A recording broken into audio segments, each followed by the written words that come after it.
ये टॉप दुनिया एशिया के जितने बड़े बंदरगाह उसमें टॉप 10 में ये आएगा। इतना बड़ा इसे बनाया जा रहा है, इस समुद्र के अंदर 6 किलोमीटर में बनाया जा रहा है ताकि गहराई वहां ज्यादा हो और बड़े से बड़े शिप को लाया जा सके यहाँ पर।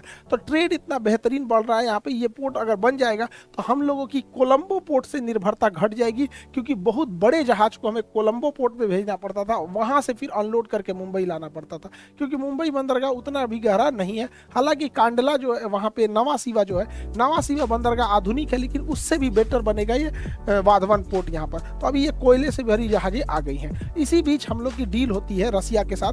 रसिया हमें already S-400 missile defence system दे दिया है। S-400 जो है 400 किलोमीटर के दायरे में आने वाले किसी भी एरियल थ्रेट को मार सकता है। ये एक किसी भी जहाज या मिसाइल को मारने के लिए काउंटर में दो दो मिसाइल छोड़ता है, ताकि एक से मिस हुआ तो दूसरा उसे मार सके। बट इसका रडार जो होता है वो 600 किलोमीटर देख सकता है, लेकिन 400 किलोमीटर के दायरे में आएंगे तो मार के गिरा देगा। इतना पावरफुल है, दुनिया का सबसे पावरफुल ये जो एयर डिफेंस सिस्टम है S-400 है।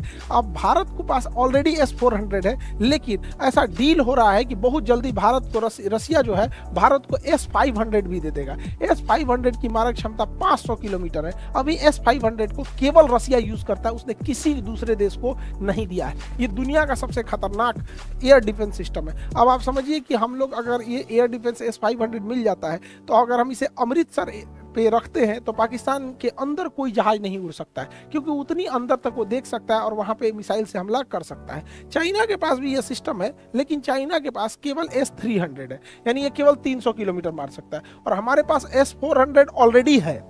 ऑलरेडी ये चाइनीज भाई लोग तुम समझो ध्यान से, हमारे पास S-400 पहले से है, S-500 आने वाला है। तो इसका मतलब अगर हम लोग सामने सामने की लड़ाई हो तो उसकी एयरफोर्स कितनी भी तगड़ी हो, वो मैक्सिमम हमारे अंदर 300 किलोमीटर पेनिट्रेट कर सकता है, और हम लोग उसके अंदर 500 किलोमीटर कर सकते हैं। तो ये एक बेहतर डील है भारत और रसिया के बीच में, जो दिखाता है कि दोनों देशों के रिश्ते कितने मजबूत हैं, क्योंकि S-500 केवल और केवल रसिया यूज करता और किसी को नहीं दिया है। रसिया ने तुर्की को भी S-400 दिया था, जिसपे वेस्टर्न मीडिया ने बहुत बवाल मचाया था। तो हम दोनों के रिश्ते बहुत बेहतरीन होते जा रहे हैं। हालांकि बहुत दबाव बनाया गया, रसिया ने अपनी ओर से ऑफर भी किया है।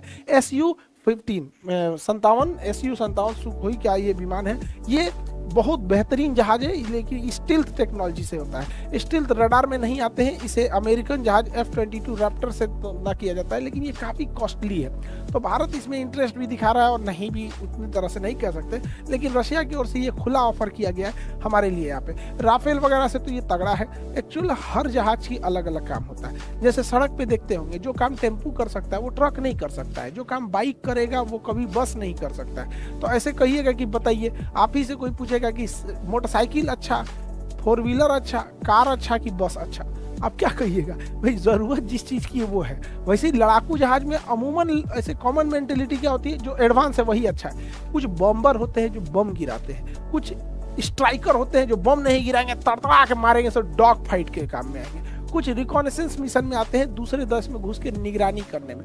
कुछ दोनों काम कर सकते हैं, मार भी सकते हैं, रिकॉनेंस भी कर सकते हैं, बम भी गिरा सकते हैं, मल्टी रोल काम कर सकते हैं। जैसे राफेल एक मल्टी रोल जहाज है।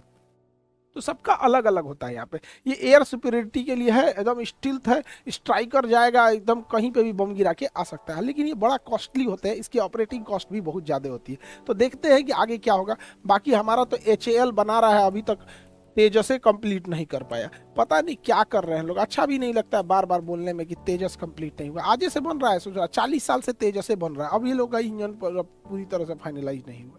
तो ये भी एक दर्शाता है। हालांकि डिफेंस सेक्टर में प्राइवेटाइजेशन बहुत पहले हो जाना चाहिए। प्राइवेटाइजेशन होने से थोड़ा सा कोई भी चीज़ बड़ा तेजी से एक्टिवली काम करते रहता है। देखिए, इतना दबाव भारत पे बनाया जा रहा था, वेस्ट ने पूरी कोशिश किया दबाव बनाने के, बहुत सारी धमकियां दी गई अमेरिका और भारत यूरोप की ओर से कि भारत को सैंक्शन लगाए जाएंगे।